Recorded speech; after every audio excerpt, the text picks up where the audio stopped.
Welcome to Paranormal Latte Podcast.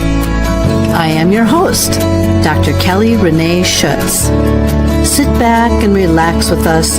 Grab yourself a really good drink. Spend an hour and let's delve into a world of chatter about the mysteries of the unexplained. Whether you are a skeptic or a believer makes no difference. It's not always in your imagination. Enjoy your day. Now that was good. We are broadcasting on the United Public Radio and UFO Paranormal Radio Networks, 105.3 FM from the Gulf Coast and 107.7 FM in New Orleans. The views and opinions expressed by the host and guests do not necessarily reflect those of the audience, United Public Radio and UFO Paranormal Radio Networks, its hosts, affiliates, and or Paranormal Latte Podcast, Paranormal Universal Press LLC, and Diamond Point Entertainment LLC. This show is pre-recorded.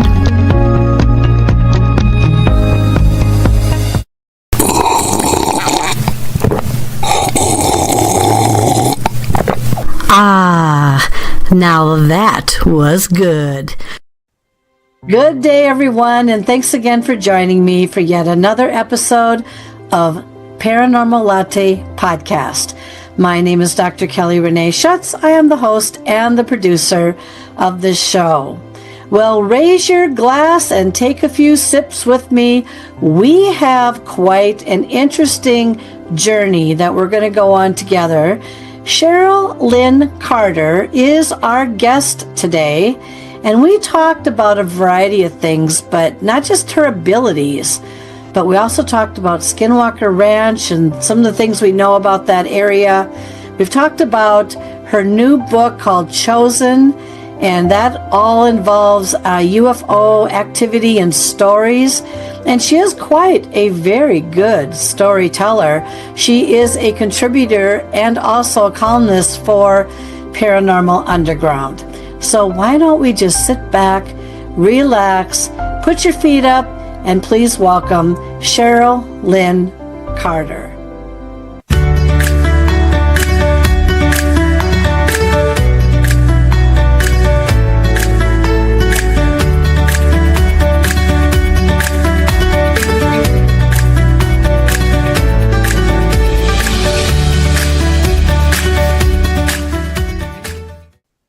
Well, here I am again, and I do have to give you a little bit of information. So have you ever had one of those days when you have a perfect interview that is completely done and everything looks like it's working out just fine on your end? Well, the only time I seem to have mishaps is when someone that has a lot of contact with UFOs, extraterrestrial beings, is very interested in them, might have even a couple rocks that might appear to be otherworldly, decides that they don't want them to be seen on camera. And I have interviewed Cheryl Lynn Carter in the past, and we had no problem, but since that time, she has also come out with a new book, and she has also explored a little bit more than usual, and I'm going to be putting her picture in her place. So again, please welcome the picture of, but my special guest, and she's heard just well, Cheryl Lynn Carter. Well, welcome to the show, Cheryl. Hi, welcome to be back. Wow, glad to have you back. My goodness, I think it's been a couple of years. I've interviewed Cheryl in the past, and I'm just really happy that she's with us again today. So, but most people probably don't remember, especially my followers, that they follow this very religiously, but so many people go by and they just don't always remember. So we're going to start out with you kind of telling people just a little bit about yourself, and then we're going to get into our foundation question, which is going back in time. So let's start with just you telling a little bit about yourself. I'm a psychic medium, a remote viewer, and I'm an explorer of all high strangeness. I was born in Illinois, and now I live in Michigan. Mm-hmm. I'm also a freelance journalist for Paranormal Underground magazine. I have my own column every month, The Carter Files, Mm-hmm. Mysteries of the Unknown. Mm-hmm. Yeah, and I love that too. I was on the cover of that, and I'm very grateful for them putting me on there. I was kind of shocked to get that honor, and that I was got a cover once too, yeah. yeah, I was going to say, I mean, very interesting though. And really, Cheryl, you do a really good job with your columns and your stories. And so sometime I'll have to have you back again and we'll talk about some of these stories that she has, but it's Paranormal Underground. So if you don't get a chance, look it up. I think you'll be really surprised by that. And a remote. I was thinking about getting all those stories together, making a book. I don't know. Oh no, I think you should. If you haven't already, I think I was thinking about doing that. Cheryl's an excellent writer, and you know what? Maybe that Cheryl is now your next book. Pull those stories together, clean it up a little bit, and boom, off it goes. All the work is already done, essentially. So, and how fascinating too. Plus, you're a remote viewer. Now, people have different skills in being a remote viewer. I have talked with individuals who can actually remote view people's bodies, to see what's going on in there. I've had people that say I do pretty good when it comes to buildings or things like that. What would you say would be your skill regarding remote viewing? And there's different ways to remote view. Like I was just born this way. That's how I do it. But there's the scientific way where they can just give you some numbers and say, okay, this is the location. And then you could zoom in on that. And I've never been really successful with that. I get a few hits, but I could just go somewhere. I used to be part of a group that we would look for missing people. Mm-hmm. That's what we did. Mm-hmm. Successful?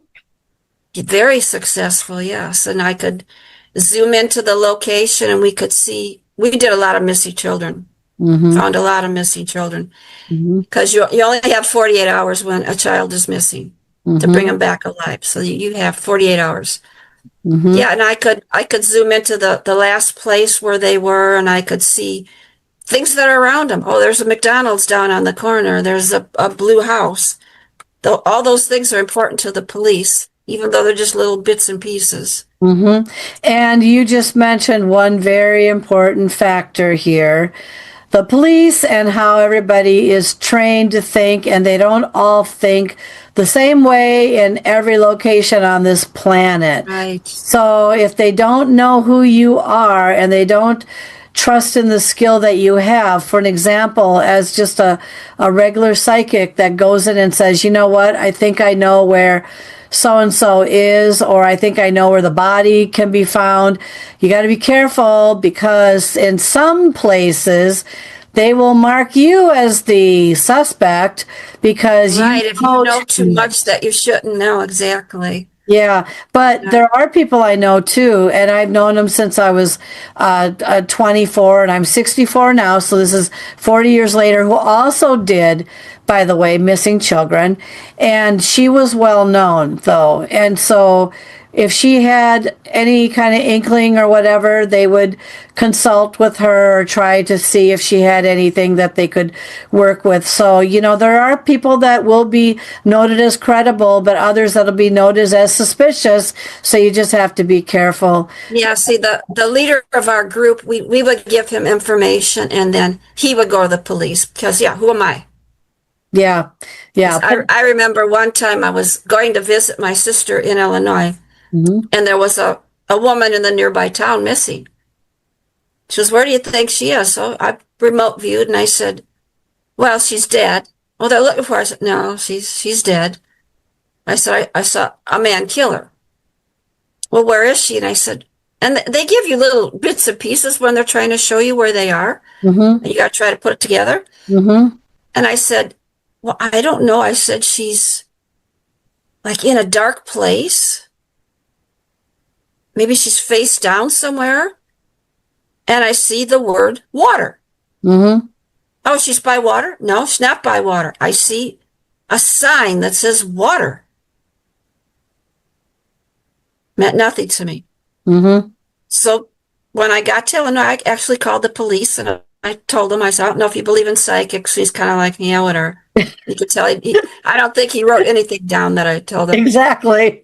And I told him, and he says, there's no water around there. I said, no, I didn't say she's in the water. There's a sign that says water.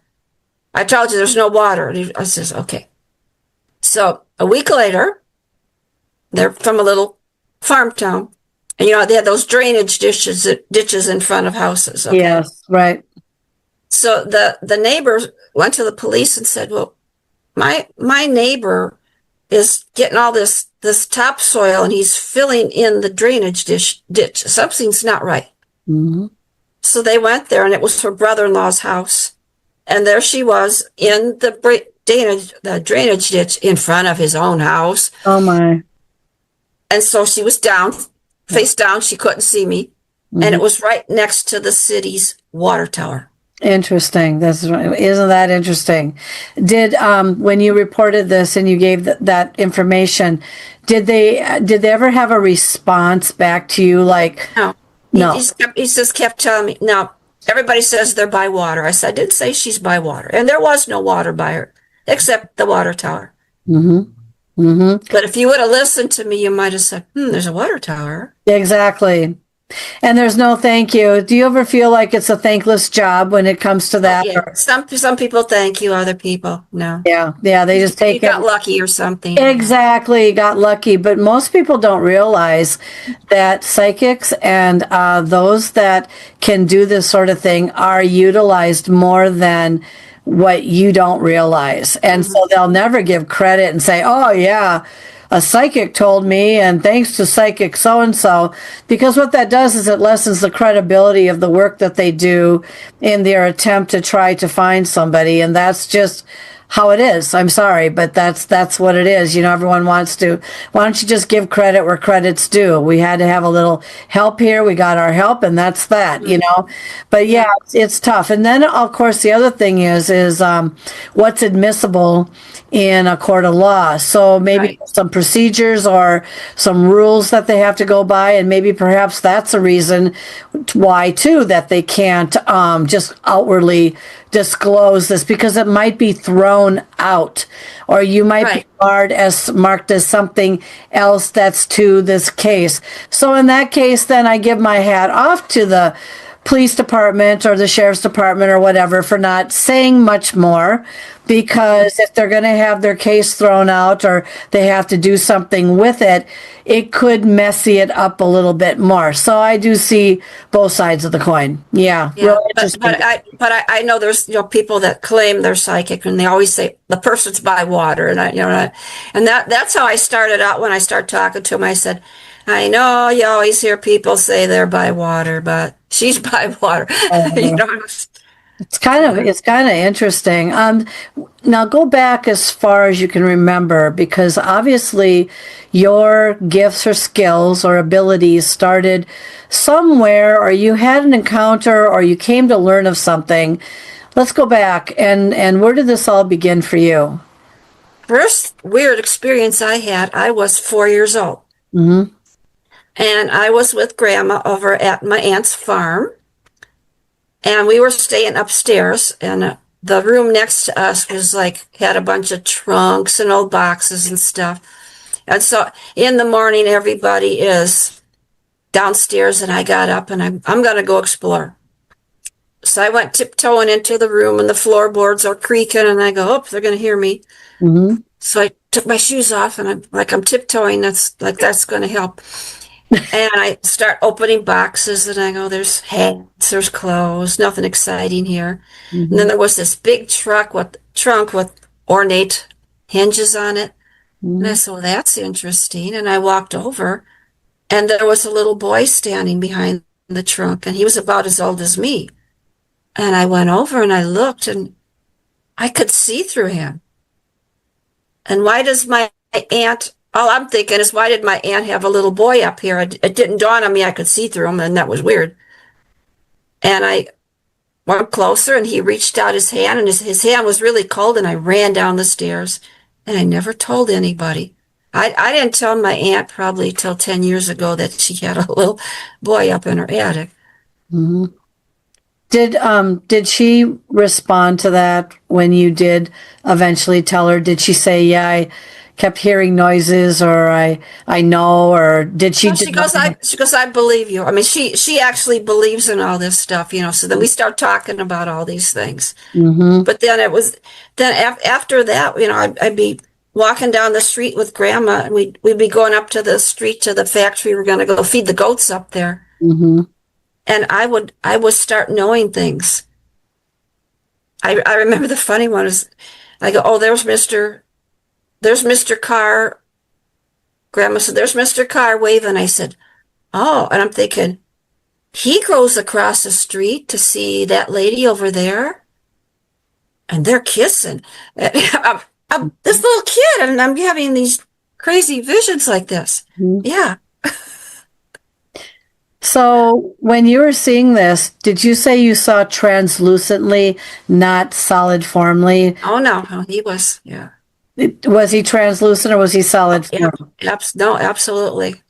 But I didn't even question that was weird when I was a little kid. Now, when you're a little kid, the way our brains develop and work, it's kind of interesting because some of us when we're young get thrown a lot of experiences or stimuli or things that are happening, and it almost feels like you're being rushed to get something developed. On other times, people are kind of aloof because they never had an experience or anything like that. And I know that when I was young at that age, there was no such thing as paranormal. We never talked about ghosts. It was only the angel or the devil, and Right, went to church and the whole 10 yards. And so when I had experiences in my grandparents' house and things just did not feel right in that house, anytime I would bring up that it's kind of spooky in here, I would always get the lecture of there's nothing in that house, and there's no this or that or whatever, but yet I could never seem to explain why. I just felt like I couldn't go there. Now, this was your grandmother's house, right? Where you saw the little boy? Is that where you saw So that was my aunt's house. Your aunt's house. Okay. How often did you go over there, and was that the only occurrence? We would go up there every summer to visit. We'd take the bus up there. Mm-hmm. No, another time I was out in the yard riding the swing, and I'm hearing somebody calling my name, and there's nobody around. Mm. Mm. And did it sound like a child voice, a voice? No, it was a woman's voice. Really? Kind of like a doppelganger in a way, just somebody else projecting. I thought it was Grandma. Mm-hmm. And I ran in the house. I says, what did you want? She says, I didn't call you. I said, I heard you. Oh. No. So I went back out, got on the swing, heard my name again. Mm-hmm. Ran in the house, go, no, I heard it this time. And she goes, no, I didn't call you. My aunt says, oh, the wind makes noises around here. So she's probably heard stuff. Yep. That one came at me when I was investigating my great grandparents and then grandparents' house. My dad tried to use that one on me. I bet it was the wind whistling through the wood or something, or a crack in the wood, and it said my name twice. The wind said exactly. My name. I wasn't believing that, Exactly. And what do you think the motive was for hearing that? Did they want to swing themselves and just wanted you off of it, or what do you it was a woman's voice, and later I found out it was my great grandmother talking to me. Oh, interesting. Yeah, that's interesting. Yeah. So in your family, did your abilities did you ever find out if these abilities carried back to your generation? It's supposed to be hereditary. It's supposed to come down the line. Mm-hmm. My mother never believed any of this stuff, but it can't miss a generation. Because I know Grandma had it. We lived with Grandma. Mm-hmm. And the reason I thought everybody could do this was because she knew stuff was going to happen before it happened. And she'd pick up the phone before it rang, and her friend would be right there. Just stuff like that. Mm-hmm. And so I just thought everybody could do this. Mm-hmm. Mm-hmm. So I didn't question. Yeah, and then it came from her mother had it. Mm-hmm. And and great grandma's father was a medicine man, and Oh, it goes back, oh, interesting on the medicine man thing, Yeah, yeah. So, what did you learn about that? That's kind of interesting, especially back in the day. Anything Back intriguing when I with that? started doing my genealogy, I didn't know. Mm-hmm. Mm-hmm. And what did he, when you say medicine man, what exactly did he do? He was a Chippewa medicine man. Oh, cool. I mean, interesting. I Yeah, always say cool when I mean interesting, but yeah, yeah, I think that is interesting. yeah. Did he, so do you think that your abilities then came as part of that too, and then came down the line, Yeah. and then came to you? Now, do you have brothers and sisters, and do they have the same type of gifts? My one sister, I think she has gifts. The other ones, I don't feel anything. Do you think they're missed? It's too bad I don't have children to pass this on. Now it's going to be lost, but yeah. Mm-hmm. Yeah, and it would be fascinating. And I know the same thing. I mean, I come from a large family, and so some of them are very skeptical, and some of them have had what I would say term is experiences, and they believe, but they don't want to dabble in this too much because of religion type Yeah. aspects, but they know that there's something going on out there. And so, how were you received? Did you ever say anything in school? Did anyone ever criticize you? Did you learn to just be quiet? How were you received? See, that's when I found out in grade school that nobody else talked about this stuff. Mm-hmm. I didn't come out and say something, but I never heard anyone else talk about it. So I didn't talk about it. I said, I thought everybody was like this. They're Uh-huh. not. What's wrong with me? Yeah. And even when I went to high school, I finally met a girl at high school that she was talking about this. I said, oh, somebody else. Mm-hmm. So then we started talking. I said, okay, we're okay. We both could do this stuff. Mm-hmm. Interesting. And so, did she become your friend, like a good Yeah, friend then? yeah, yeah. And so I remember the one time she says, did you ever stand at the foot of your bed and watch yourself sleeping? And I Oh, said, "Well, no." and you're like, oh, I guess you got a different ability than I have. Well, what is Out of that's body astral projecting? projection. Yeah. Who knows that word back then? So I tried it and I go, yeah, it's cool, but I don't want to do this because what if I can't get back in my I body? know. See, I tried it once. Okay, that was cool. Okay. that is the number one. I'm going to use the word fear here. Concern, worry for people when people are saying, "Here, try astral projection, out of body. Try to go out of your body."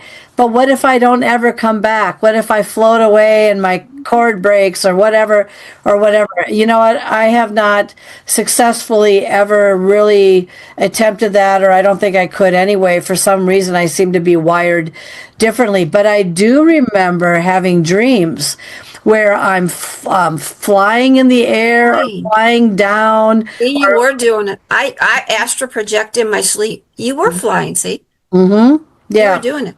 And then when you're about ready to hit the ground, though, you're back to where you were. You woke up because Yeah. you weren't sure that you wanted to feel the impact. Yeah. So those types of things. But yeah, I had a number of dropping dreams, or flying Mhm. dreams, but I don't remember though in the dream anything specific to anything other than the fact that I was coming down and ready to hit the ground. That's the only thing that I remember, and that part scared me. I didn't want to feel it. How So about I'll just be really high and I see the ground above me and everything. And I go, what the heck are you doing? It can't be a dream when you have this happen a yeah. lot. Yeah, and I know somebody who can do it very easily and very well. And it's just like he tries to tell everybody, you're not going to not stay out of your body. You will come back to your body. Blah blah blah. But a lot of us have that fear. So Yeah. yeah. So Cheryl and I would rather just remote view, Yeah. So have you been, it's interesting because the only time I was successful at remote viewing was when I was in Las Vegas at a conference, and we had that as a experiment or something. And he held up the envelope, and I really to this day don't understand. And maybe you can help me understand this. These numbers that were, here's this envelope. There's something in it. We're going to put a number of blah blah blah on there. And it's like I never really understood what the numbers mean. I mean, I did, out of 200 people, I was the only one because I think I connected with their energy and somehow it lit me up. And Right. I was the only one who knew what was in the envelope, and I drew it out exactly. And I have that as proof in my book, by the way, everybody. I have what they showed, and I showed what I drew. But can you explain, or do you know what the heck these numbers mean? That's what I mean. That's like how the military use these numbers, and it just doesn't work for me. Yeah, I know. It doesn't I make don't know if it's got something to do with GPS coordinates. I don't know. right. But it's only six. They use six numbers. Right, exactly. We use 6 numbers. We always Yeah. have to write it on the top of our sheet. And then it was like, okay, go at it. Go at it. Take each number. Yes. Yeah, look at the first number. Draw what you see. Look at the second number. Yep. I Yeah. don't do it that way. No, I don't either. understand how the number things work. I'm the same way with you. I am just like, what? All I want, I could just, I would rather just look at the envelope and see if anything comes. A flash. What I get, I don't know if you get this. I get flashes. Do you get flashes? Oh yeah. And what kinds of things flash to you? Like when I get flashes really quick, like for example, let's say I'm anticipating going, or maybe not anticipating going to a casino, all right? Because I seem to be very lucky when it comes to winning money. I will get a flash, but if it's a buffalo, for example, and anybody out there who gambles knows that there's a zillion buffalo machines, you're like, well, can you be a little bit more specific? Yeah. Which one is it? But those or colors. I get colors. I predicted for the 4th time in a row now, I've predicted the winner of the Kentucky Derby based on a color flash that came into my head. And yeah, that's how I get it. What do you get? Yeah, stuff like that, or I says like when spirits are talking to me, sometimes you see flashes, sometimes they'll show you like a little video. Yeah. Everybody's different. Some people give you words. I hate the words. That does nothing. I like the flashes though, where you can see different stuff. Oh yeah. There was a time when I was years ago when you talked about the video. I had scenes swirling around in my head so fast I couldn't understand why it's just like and I thought, what is going on here? Why am I seeing all these things go around and what's the point or what's the purpose? I really couldn't tell you what the purpose was. I just know that I felt like, stop it, hold on. Do you ever get that where things are just going around really, really fast? That's why when something's weird, I write it down. I said maybe it'll come to me later, or maybe I'll get more later. I just write it down. Yeah. Sometimes I never figure it out, but I just write it down. Yeah, it's kind of fascinating. So Cheryl and I met a couple years ago at a conference in Utah called Phenomenon, and we were both invited media to actually be able to go in and interview a very selective group of people, by the way, to go in and interview the Skinwalker Ranch guys. And I think you've written a book or a couple, I can't remember how many you wrote on Skinwalker Ranch, but I thought might talk a little bit about some of the things that you've learned or heard of or researched or had come to you that you're able to talk about regarding that experience or those experiences. Well, we're still going to talk about remote viewing. When I was digging into Skinwalker Ranch, the person I was writing with says, here, this remote viewer, let's put this in the book. And I'm reading it, and you could tell this person was making it all up because they go, oh, native land, blah, blah. Of course it's native land, we know that. Yeah. So I remote viewed to Skinwalker Ranch. And crazy, I saw a native man standing by a beaver dam by that stream. We've all seen the stream on Skinwalker Ranch. Mm-hmm.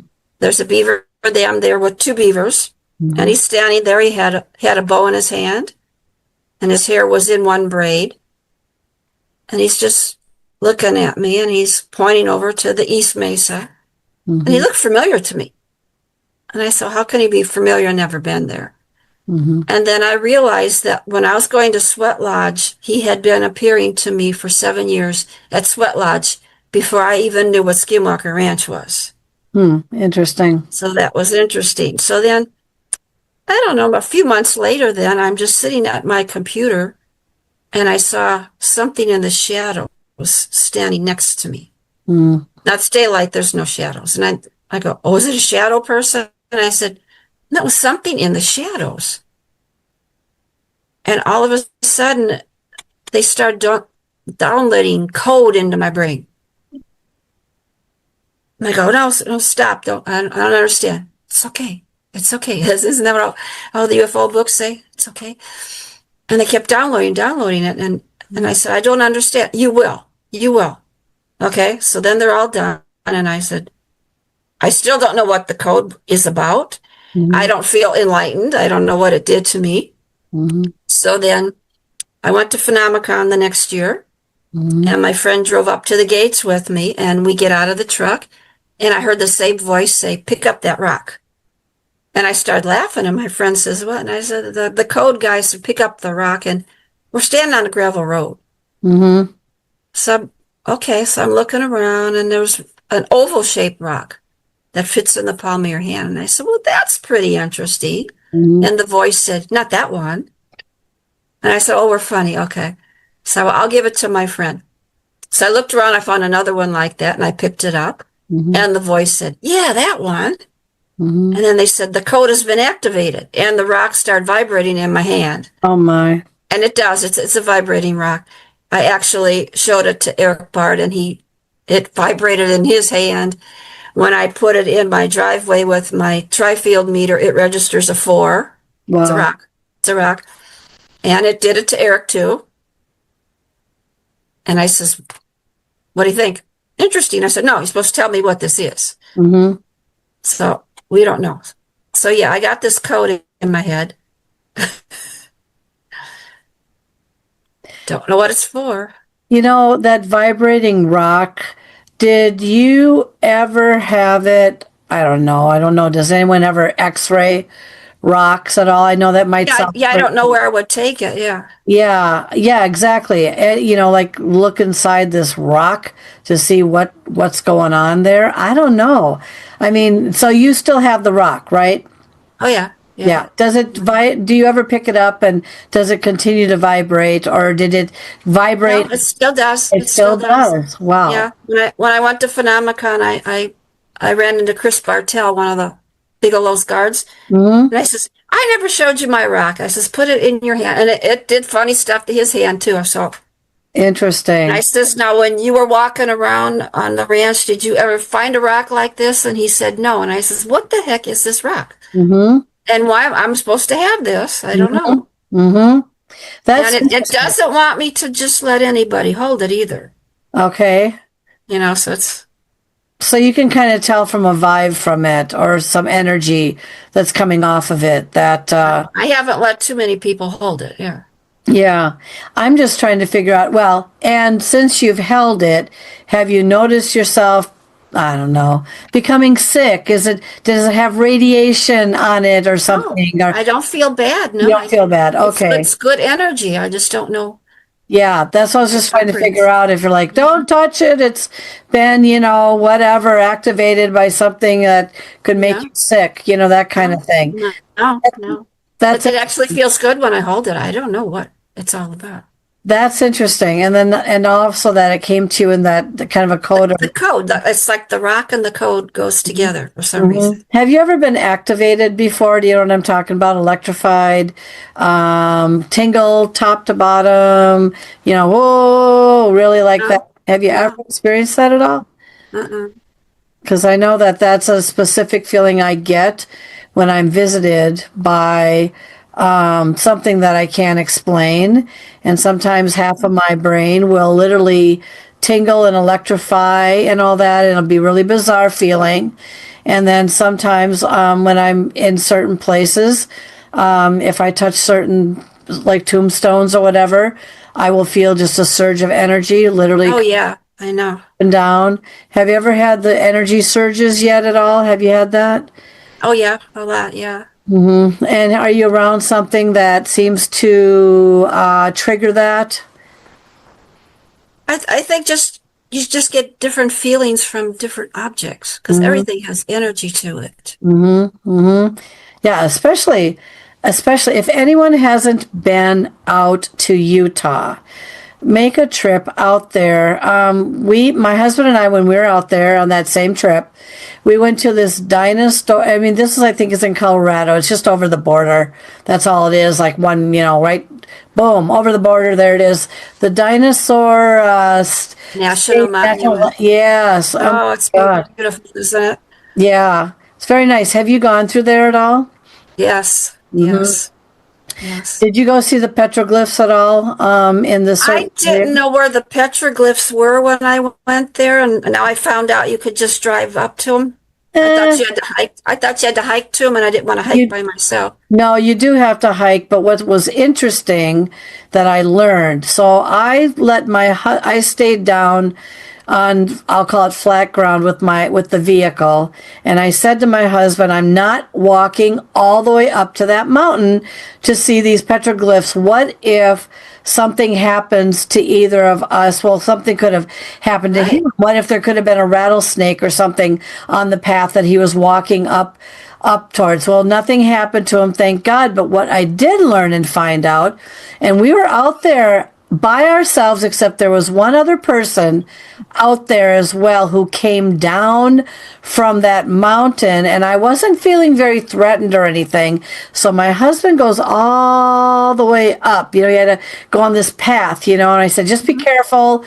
God, I don't know what to do if something happens or you get bit by a rattlesnake or a scorpion or whatever is out here. Well, he made it up there okay, and he didn't have any incident. But what he did tell me was that when the guy came down, we were just softly talking to each other. Very soft, just like that, softly. He said, I could hear every single word from way up there that you said to this guy as if you were standing right next to me talking. It was very kind of weird and kind of surreal because, thank God I wasn't having an affair with this guy, and yeah, glad to see we came down from the mountain. But the acoustics is what I'm getting at. But yes, there were petroglyphs up there. He did see them. Where you're probably thinking also, there was a trip that they Skinwalker Ranch. Yeah, yes. yeah. I went there. Yeah. Oh, you but went I was with there? the group. I was with the group though. I just didn't want to hike by myself. No. When I don't know where I'm going, Well, and you know what? No one ever really brings safeguards with them anyway. How many people carry bandages, or what happens if you get bit by something or stung and you're out in the middle of like nowhere? This is where we were in that park and stuff. And I did shake a little bit, and I didn't say much to the guy. He went by himself. That was his mission. He went up there, he got what he needed, he turned around, came down, got in his truck, and we talked a little bit, and he drove away. So it was very kind of interesting, but a beautiful park. And the light, the sunshine, beats down on this stuff all day long. So it's hot, and it's energizing things, and you just never know really what you're going to get into. So did you go into that museum and see the wall of all the bones? Yes, I had pictures taken, and wow, that was amazing. That was a whole very cliff of bones. Yes, and a whole wall of bones from I guess that you would call them what, dinosaurs or what? Obviously, but that's what I'm saying. Different. I can't remember if it was different types of dinosaurs or one particular species. No, there were different ones. Yeah. Yeah. Yep. It's just like what happened that they're all died in that spot. Oh, yeah. No, that's right. Exactly. Where things are being found, right? That is worth your time. And not only that, oh, it was so nice and air conditioned in there. When we were there, it's like, oh, then you got on the little tour. There's a little tour bus that you could, or a shuttle you can get on, and they'll take you around a certain, path of the park. And you can just see kind of the different looks of the park from different angles. And that was really interesting, but I had a splitting headache because it was so hot when we went. But I did you have any experiences while you were in Vernal at all? Did you have any experiences? I did get that like out of body feeling. Again, yeah. I had something happen to my computer at the hotel I was staying at. It all of a sudden never has ever done this before, during, after, whatever. It just all of a sudden came on and said, this computer, if you don't hit this button in 1 minute or whatever, within or whatever, is going to shut down, and I'm going to wipe out everything that's on your computer.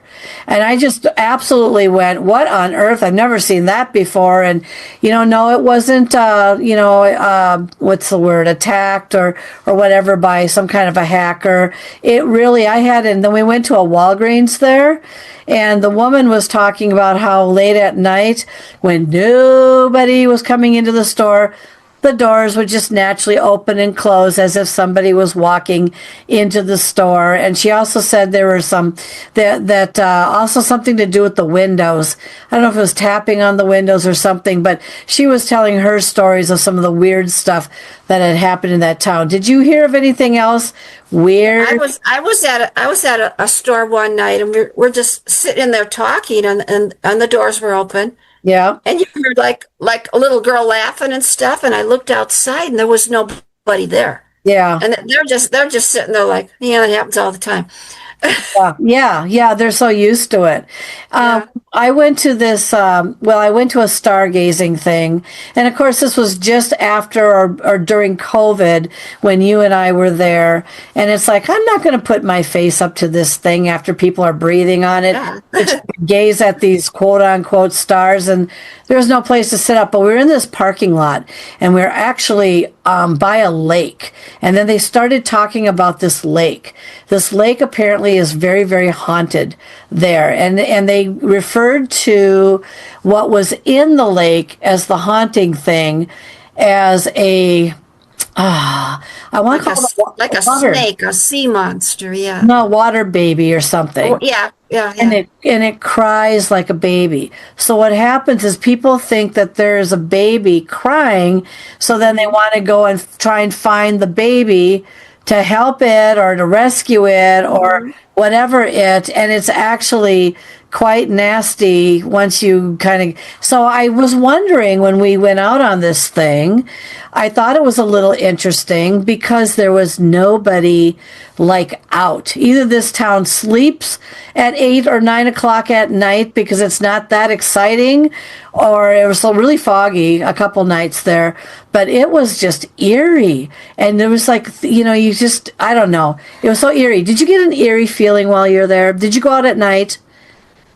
You do. It's totally different feeling at night. It is. It totally is. It is. It's very, very odd. You feel like you're not alone, even if you are alone. Yeah. Exactly. And I couldn't wait to get out of there. There's just something about it's like, drive us out of there, But I had about 4 different experiences while I was there. And then something attached itself to me when we left. And and it was interesting though, because I had 2 situations occur. We went up, you're up high in Utah the way it is. So we went up into Wyoming, somewhere up here, and there was a tourist trap. And the first thing that occurred to me, which I think happened at the tourist trap, was there was a jail, or a jail from back in the day. And I went in there and I was by myself, and it was very clean. It was very interesting. And I told whatever it was in there to just go stand by the wall. And sure enough, through my camera, I actually saw 2 orbs literally kind of flutz about and then just go. and right next to each other, stand next to the wall. So then, of course, I made the mistake, and I said, you could leave anytime. You don't have to stay here. So guess what? One decides to attach itself to me. We went back to the cabin, which was a cabin, kind of little resort cabin thing, And the town is very, very, very small. I mean, very really sleepy. But I got this urge, and I'm not a drinker. And I got this urge, and I said to my husband, I need to make a call to the manager because I'm having a real thirst for whiskey right now. And I need a bar. I did. This was absolutely, he could, as God is my witness. He goes, "What's wrong with you?" Because I don't drink. He's like, "What's wrong with you?" I said, of all things, whiskey. Yeah. Whiskey. I need whiskey. I don't know what it is. So I did. I actually called the manager. Hi, I know this town is pretty small, but do you have a liquor store or do you have a kind of a bar nearby? But oh yeah, it was down the street, but it doesn't open till whenever. And I just got off the phone. He's like, "What is wrong with you?" I don't know. But then I associated it back to the jail. Whoever was in the jail, yeah. Did you have anything else go on while you were there? I mean, it's a very interesting town. Well, I says, whatever followed me home, people go, "Oh, don't you want to get rid of it?" And I said, "Well, it kind of comes and goes. Mm-hmm. It's not like it's attached to me, Mm-hmm. which is this weird thing. Mm-hmm. But it's something from the ranch, and I feel that it's interdimensional. Okay. That's how I feel. Do you think that has anything to do with that rock? That's what told me to pick up the rock. Yeah, so I don't know. Interesting. Does it do anything in your house? No. Do you No, I keep it here in the office. When I first got it, I had it on the nightstand by me, and I was having crazy dreams. And my friend goes, "Don't put that by your nightstand." Yeah, so then I keep it in the office here. No, nothing. So, can you feel a presence off of something periodically, and what does that feel like? Yeah, that's called psychometry, when you can hold something and get impressions from it. Okay. Do Yeah. you get any impressions from it at all? Yeah, I see the ranch. The ranch. That's Any parts of the ranch? the mesa, The mesa. East Mesa. Mm-hmm. Mm-hmm. Are they trying to say that there's something in there or behind there or within there or whatever? Is that what you're When I saw the native man, he used to live in a cave. There was a cave there by the mesa. I think it's closed up now or something, but there was a cave. There was a whole underground cave system. Mm-hmm. Him and his people lived under there. Mm-hmm. I saw him putting things into the cave. Mm-hmm. And he wants me to see it, but I don't know what I keep saying, "Show me, just show me." I hate when they only show you little bits and pieces. I know. Why are you showing me this cave? Mm-hmm. No answer yet? He just points to the mesa. It points to the mesa. Interesting. Do you know, I haven't been following the show since I met you out there a couple of years ago. I just haven't had time. And, there's other things that I watch sometimes. Have you been following? I don't even know where they're at right now in what they've discovered. Have you learned? I know you've been out there a couple times and we're just out there for this conference. What do you know about things that they've discovered? Have they talked about that very much? They keep trying to drill into the mesa. Yeah. So I don't know why they're trying to do that. And they keep saying there's no cave system. And I know there was. I know. Mm-hmm. If you would let me come out there, I'll show you where it is. But that's another story. Mm-hmm. And they are like fixated on the triangle area. The triangle is just roads. It's roads getting to the property, and it's just roads. Mm-hmm. It just happens to be triangle shape, but you got to work on the triangle image, like the Bermuda Triangle, I guess. Mm-hmm. Mm-hmm. And there's some kind of a dome over it, so when they shoot rockets through it and stuff, they ricochet the other way. I don't know. It's a road. So Interesting. This native man, he's been there a long, long time. He's been there way before the Utes. Mm-hmm. I'm thinking maybe Fremont time. He's really, really old. Mm-hmm. And he's a medicine man and he protects the land. Right. That's one. I'm glad you brought that up because there's something that people do not realize, and it goes back to these gentlemen that I'm talking about who accidentally said something they shouldn't have said, gave the plot away, basically. They do protect the land, not these guys. They do. And if you get too close, I'm not going to mention what they go and try to discover and all that sort of thing, but if you get too close to certain areas of this land, all schmutz breaks loose and you can get yourself killed, they said. They will protect this land. So that's for those that want to run out and do a lot of exploring and stuff like that. Understand that it's not as simplistic as you think it is. There's actually quite some danger to this, especially in parts where we're talking about. And so, and I know that people have packed up and said, I'm heading out there. I want to see what's out there. I'm going to take a chance. Well, you know what? Yeah, it's not a game. It's not. One of them never came back. That I know. It's not a game. It's No. not. Yeah.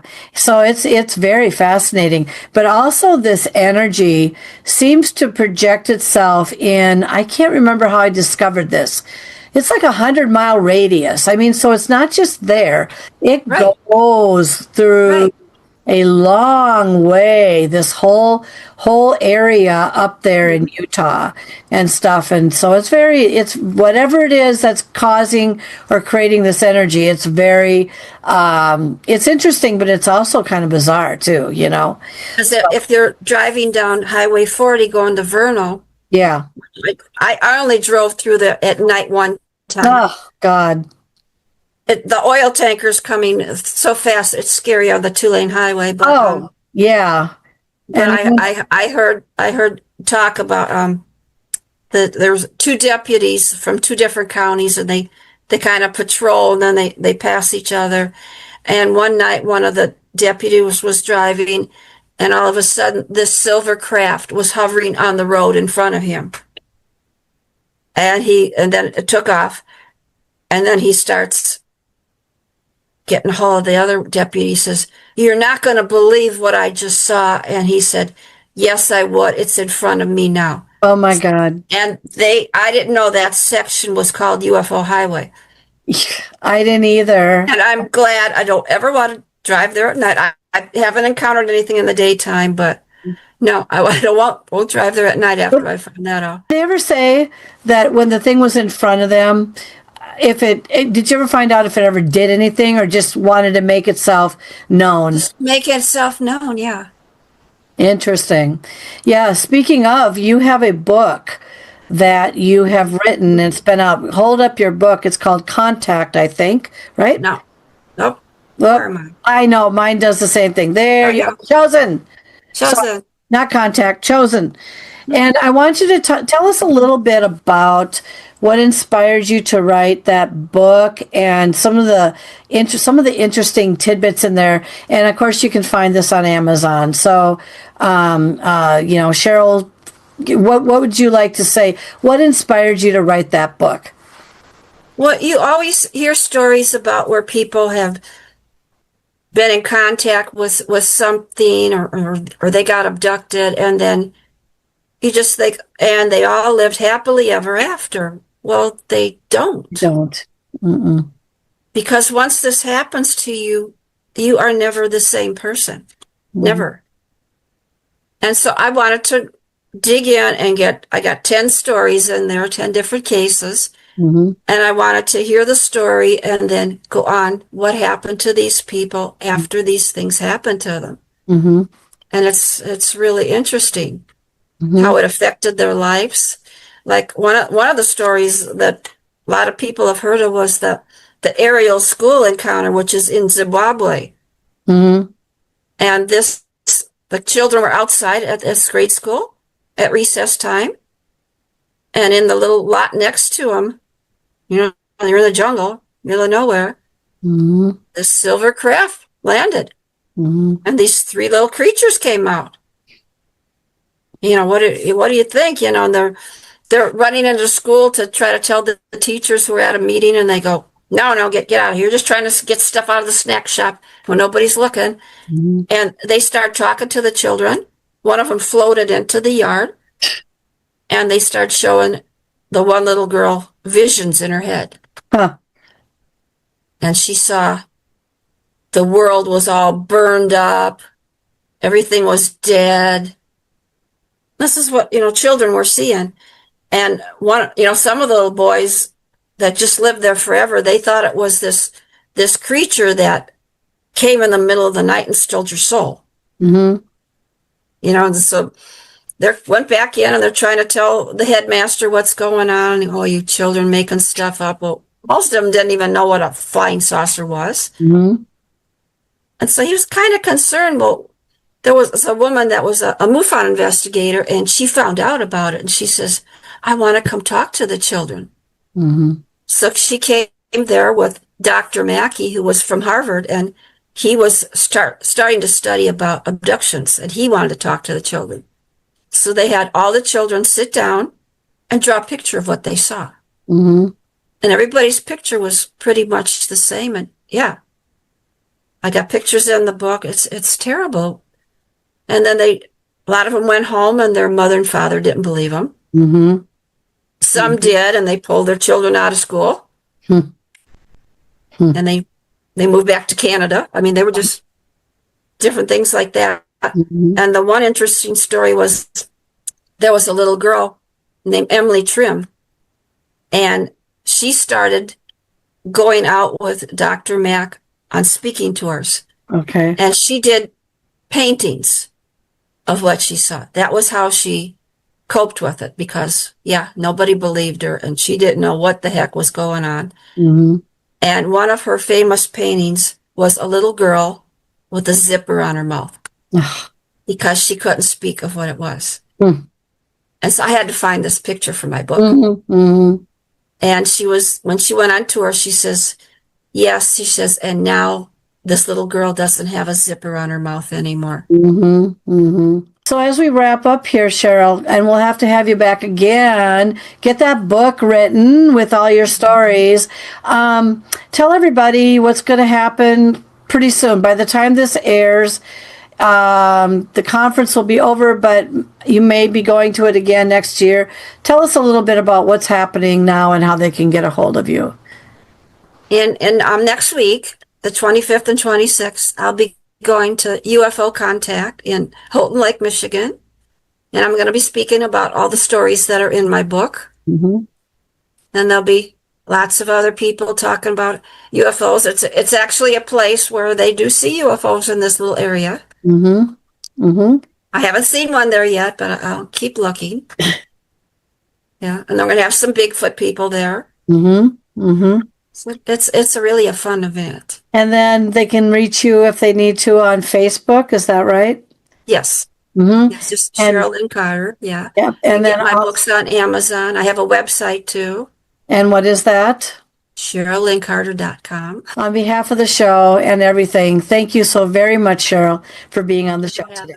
Thank you for watching and listening to Paranormal Latte Podcast. We have been broadcasting on the United Public Radio and UFO Paranormal Radio Networks, 105.3 FM from the Gulf Coast and 107.7 FM in New Orleans, as well as several listening platforms. The content, music, and creative sound effects as heard on Paranormal Latte Podcast are copyrighted and licensed commercially to Dr. Kelly Renee Schutz. Please do not reproduce in any manner without the express permission of Dr. Kelly Renee Schutz, Diamond Point Entertainment, LLC, Paranormal Universal Press, LLC, Paranormal Latte Podcast, and or any affiliated networks such as the United Public Radio and UFO Paranormal Networks. The opinions and information expressed by the guests, hosts, and sources as heard and seen on the Paranormal Latte Podcast are not necessarily those of Diamond Point Entertainment, LLC, Paranormal Universal Press, LLC, Paranormal Latte Podcast, and the United Public Radio and UFO Paranormal Networks, as well as their producers. Although the content of the shows may be interesting, the information and opinions within are deemed for entertainment purposes only. Subscribe to continue your enjoyment and interest, and thank you for making Paranormal Latte podcast part of your day. Now that was good.